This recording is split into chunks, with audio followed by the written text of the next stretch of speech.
Imaginons ensemble un jeune bachelier, Julien, entrant en première année d'études supérieures dans une ville étudiante. Il ignore tout des droits auxquels il peut prétendre et des démarches qu'il doit entreprendre. Cependant, grâce aux données socio-démographiques du territoire, la Caisse d'allocation familiale a identifié le segment des jeunes étudiants comme ayant des besoins spécifiques et décide d'adapter l'offre qu'elle leur propose. Elle propose donc à Julien de participer avec un panel d'étudiants à la co-construction des services qui leur sont destinés.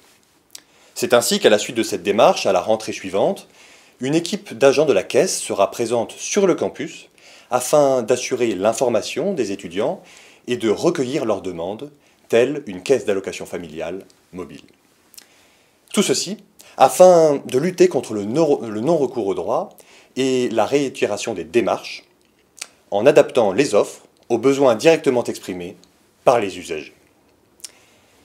À travers cet exemple, nous voyons que la modernisation des caisses d'allocation familiale implique une plus grande proactivité et un meilleur accompagnement. La création de parcours complets en est un premier moyen. Ils correspondent à un ensemble de droits et de démarches liés à une situation précise, depuis les prestations jusqu'à l'action sociale. L'accompagnement et l'adaptation des canaux de communication aux habitudes et aux besoins des usagers en est un second levier. Aujourd'hui, certains travaux sont d'ores et déjà engagés par le Centre national d'appui aux métiers ou encore le laboratoire d'innovation de la branche famille. Quelques caisses, comme la CAF du Var ou encore celle des Pyrénées-Atlantiques, expérimentent des nouveaux modes d'organisation et d'écoute usagers. Mais ces initiatives sont encore trop peu développées à l'échelle nationale. Grâce au partage des bonnes pratiques que nous avons tirées des différents entretiens que nous avons menés avec l'ensemble des professionnels du réseau, notre recherche-action a donc tenté d'imaginer comment penser avec les usagers et non plus à leur place.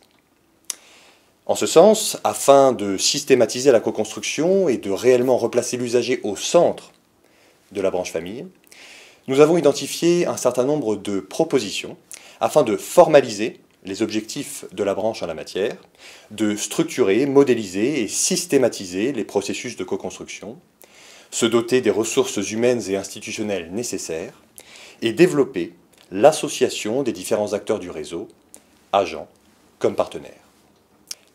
La mise en place de l'ensemble de ces préconisations permettrait d'entamer une modernisation de la branche en allant au-devant des besoins des différents types d'allocataires et en proposant à ces équipes une organisation renouvelée.